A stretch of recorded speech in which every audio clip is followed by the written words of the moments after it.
Is your thyroid to blame for your fatigue? Today, we're diving into hypothyroidism and 12 signs of hypothyroidism. Welcome to She's Healthy, a podcast for ambitious women on their journey to become the healthiest version of themselves. I'm your host, Lori Aikman.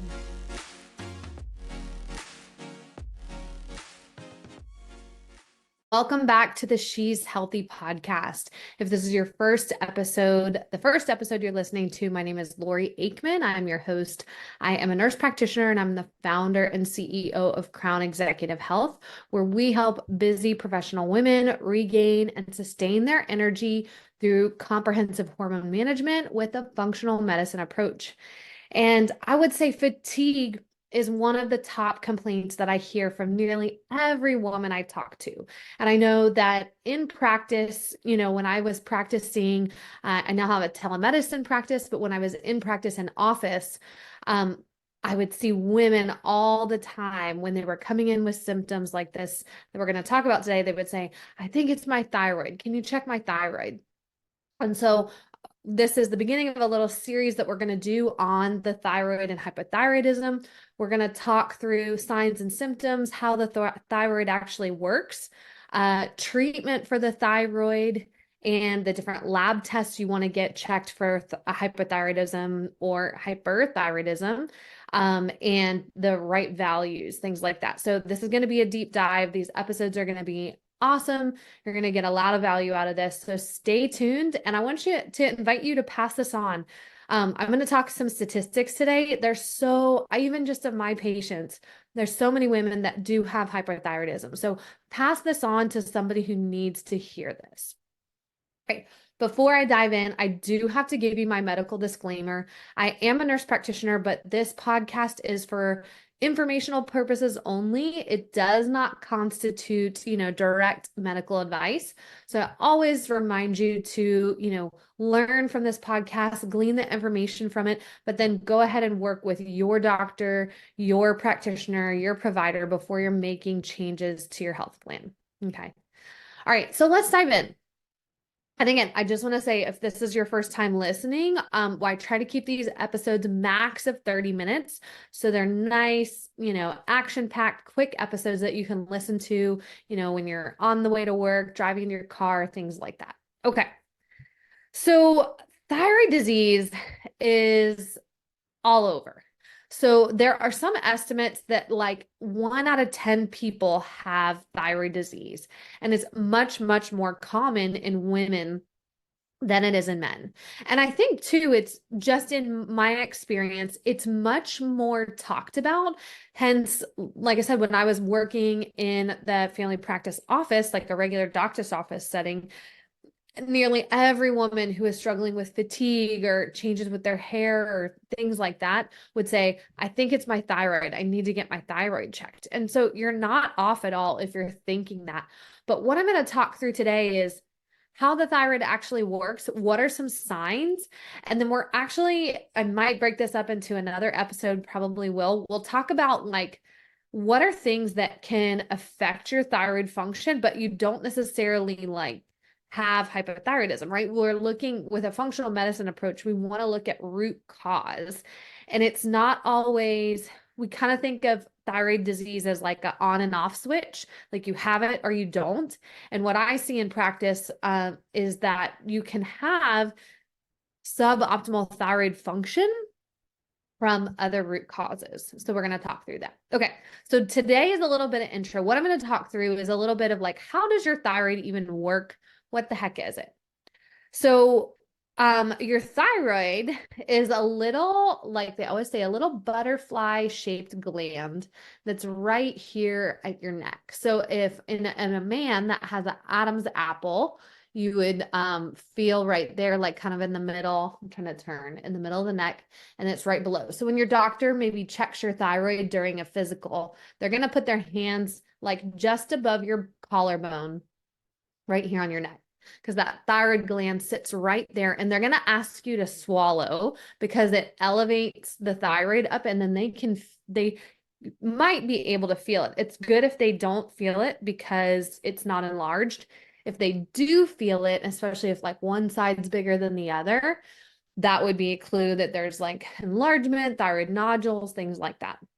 Again, I need to, as I'm talking, I'm probably going to go, oh, there's another episode.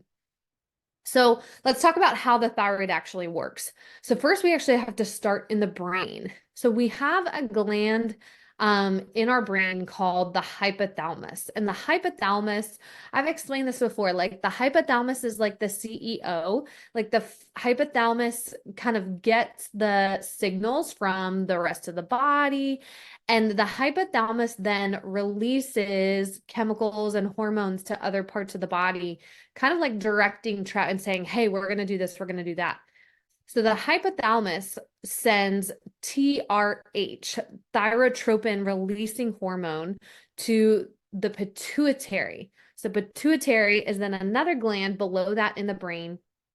And I've explained the pituitary in the past, like the operations director or the COO or whatever you want to call them. So then they're more the manager than so that the pituitary again gets that signal from the hypothalamus, and then the pituitary is the one that's going to signal to all the organs and say, hey, you do this, you do that. It's like the CEO is like making the plan kind of, and then the hypothalamus, and then the pituitary or that manager operations director is then telling the different parts of the body what they're going to do, if that makes sense. So again, we have TRH going from the hypothalamus to the pituitary, and then the anterior, I will say the anterior pituitary, because there is that anterior and posterior, and they produce different hormones. The anterior pituitary is the one that then signals to the thyroid, this gland in our neck, TSH, which you've probably heard of, thyroid stimulating hormone. So there's actually a feedback loop that happens. So we have this signal here, TRH to TSH to the thyroid. And then that TSH is telling the thyroid gland to make thyroid hormone. And then the thyroid hormone that's available and active in the blood sends a feedback to the hypothalamus saying, yes or no, make more hormone, don't make more hormone based on how much active thyroid hormone is in the blood.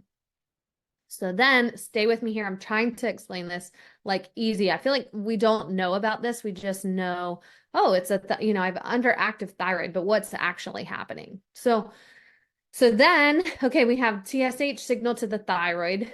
The thyroid produces two hormones. In a healthy functioning thyroid gland, the thyroid produces about 80% of T4 or thyroxine, and then about 20% of T3, which is, I want to make sure I pronounce it correctly, triiodothyronine. And what's important is that, so it mainly produces T4. It does produce some T3. Why this is important is because T3 is actually the active form of the thyroid hormone. And so that T4 that gets produced by the thyroid has, mainly T4, some T3. That T4 then has to be converted from T4 to T3 to be really active in the body. Okay.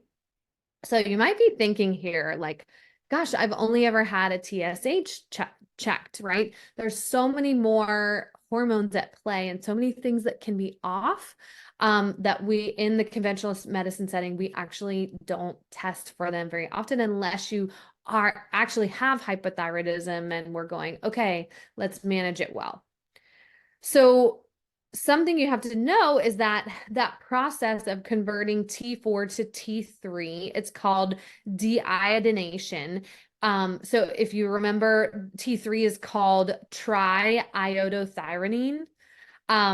Tri meaning three, so it's got 3 iodine molecules. But as you know, so it's T3, and then we had T4. So what happens is an iodine molecule has to be removed from the T4 to make T3. And that process is called deiodination, right? Removal of an iodine molecule. And so there's a lot going on. I'm going to dive into this, I think, in another episode and talk about, what then the levels, what are we looking for? And then some treatment and how that treatment affects that deiodination process. So stay with me. This is kind of like our maybe a little more in-depth overview than you were expecting. But again, so then T3 is our active thyroid hormone that's affecting all our cells. And it's going to control things like body temperature. So you may have heard if you have thyroid issues, you can feel cold really easily. Your thyroid hormone affects your metabolism. So how much calories you're burning, right? How well your body is able to utilize the nutrients that you eat for energy. Your thyroid hormone is going to affect your appetite. Your hormone is going to affect your energy levels, sex drive, sleep, and just like overall feeling of well-being, which I think is why so many women then go to their doctor and say, I think my thyroid, I don't feel well. I'm gaining weight. I can't lose weight. I'm tired. Do I have a thyroid problem? Can we check my thyroid? So let's talk about some symptoms, and I'm going to focus on hypothyroidism, and probably we'll do a hyperthyroidism episode. Just hypothyroidism is more common and probably what you're more familiar with and maybe concerned about. So we'll stick with that. But I will tell you, so in the USA and the United States, the most common cause of hypothyroidism is Hashimoto's or autoimmune hypothyroidism. And a lot of people know that they have hypothyroidism, but they may not know whether it's Hashimoto's or not. I talk to a lot of women, they'll tell me I have hypothyroidism, and I'll say, do you know if it's Hashimoto's? And they're like, I have no idea. I don't know what that is, So just to give you a little background of that's actually the most common cause here in the US. In the rest of the world, especially in more your third world, less industrialized countries, the most common cause of hypothyroidism is actually iodine deficiency. So that's why we have, if you look at a thing of Morton salt, it's iodized salt. So there's iodine in that salt so that we have enough iron or iodine to help with our thyroid function. So in other parts of the world where they don't have iodized salt, the foods that they're not getting enough iodine through their diet, through their, nutrition. And so that iodine deficiency is a more common cause of hyperthyroidism in other countries. But okay, so we think, okay, maybe we have hypothyroidism. What are the signs? What would actually be the signs if you did have hypothyroidism? So we talked about like some effects that the thyroid has. So as you can guess, if our thyroid is underactive, I'll say that your thyroid is underactive, meaning the thyroid is functioning suboptimally. Some signs that you can see, we're talking through 12 signs, are fatigue. So again, weight gain, which are the top two symptoms I hear from the women I talk to, but also things like hair loss, dry skin, body aches, joint pain, hot flashes, anxiety or depression, mood swings, high cholesterol. I think that one is not talked about a lot. I see that a lot in patients. Irregular periods, brain fog and memory issues. And then again, that temperature intolerance. Most often we hear, I get cold really, really easily kind of thing. So those are 12 signs that your thyroid is under functioning. So, but what about like we've been talking about perimenopause. These are also some signs that can show up in perimenopause or menopause. These are also like PMS signs. These are also signs of, I will tell you, like a dysregulated nervous system and then adrenal fatigue. That's something we've talked about a little bit on the podcast. These are also can be signs that are triggered by insulin resistance, having high blood sugar levels and higher insulin levels. So if you're somebody that has PCOS, right? So can be kind of complicated. Like, okay, I'm having these signs. I think it's my thyroid, but is it my thyroid? And what I want to leave you with today is, okay, so these are some signs, but what we have to understand is, again, that looking at things from a functional medicine perspective is when we have an underactive thyroid, when we have a suboptimal functioning of our thyroid. It doesn't necessarily mean that, again, it's not necessarily a light switch. Like, yes, you have hypothyroidism. No, you don't. Okay. What I see, and I had a lab review with a patient this morning.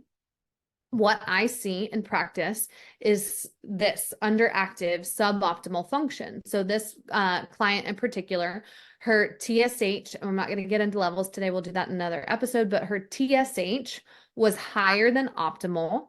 And what we saw was that she had lower than optimal of those thyroid hormones. So both her free T4 and free T3 were suboptimal. So she's having fatigue, weight gain, dizziness. There's some other things going on. There's also some other, things like iron deficiency going on and lack of B vitamins. But what we're seeing is that, okay, there's suboptimal function. But if she went to her doctor, had, conventional medicine doctor said, I think my thyroid's off. They will check a lot of times just a TSH. I remember before I knew any better, I would order a TSH with a reflex to T4. So what that means is the lab would, from the blood, test for a level of TSH. If that TSH was outside of their specified range, then they would run a T4. But if the TSH was normal, then they would not run a T4. So TSH was all you would get. Now, talking lab levels a little bit today, I will tell you on a standard test, you see a normal range of like 0.4, 0.45 to 4 or 4.5 for TSH. So if her TSH was not over 4, 4.5, and not under 0.4 or 0.45, they never would run a T4. But then what we found is that she actually had lower free T4 and free T3 levels. So this is somebody who wouldn't necessarily meet criteria for hypothyroidism in a conventional medicine setting. But when we looked from those more optimal levels, we looked at her symptoms and knew there was something off in her body. And then when we looked at a more functional range or optimal range, we could see that her thyroid was functioning suboptimally. Okay. So, again, what we'll do is kind of dive in a little more each. I think we'll have a separate episode on just Hashimoto's, separate episode on lab levels, things like that. So I'd love to hear your feedback. If you have a specific question about this, if you're watching on YouTube, comment on the video below. If you are watching this on one of the podcast platforms, you can always send me a DM on Instagram is probably an easy way to reach me. I'm just at Lori Aikman, but I'd love to hear your questions about this, so I make sure I cover the topics that you want to hear. And then also, if you are experiencing fatigue, you are a busy professional woman and you're tired all the time, no matter what you do. The women I talk to are often exercising, eating healthy, taking supplements, doing all the things, and they still have no energy. They can't lose weight. They don't feel well. So if that's you, you're hearing this, maybe you're thinking, I think I have an underactive thyroid. What I want you to do is join us at the end of the month, starting on Tuesday, May 28th. We're doing a 5-day workshop called Exhausted to Energize, 5-day workshop for busy professional women. This workshop, I will tell you, I'm so excited, and I'm honestly kind of proud of this workshop, because this would be like if you read some like textbook on women's health and the hormone imbalance.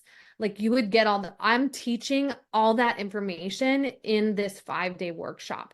So you're going to walk away with this 5-day workshop. My goal, I keep saying, is for this workshop to be more valuable to you than your last 10 doctor's appointments.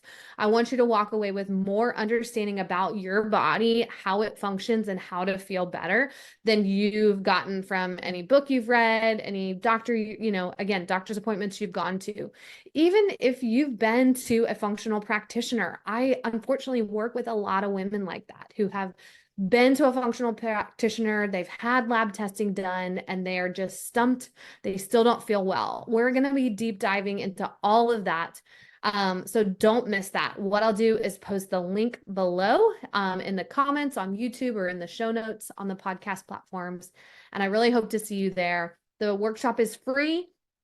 Literally, educating is a top value for me. It's so important for me to help just get this message out there, help women understand their body, which is why I do these videos and podcast episodes. So anyways, again, pass this on to a friend that needs to hear it, and I will see you in the next video.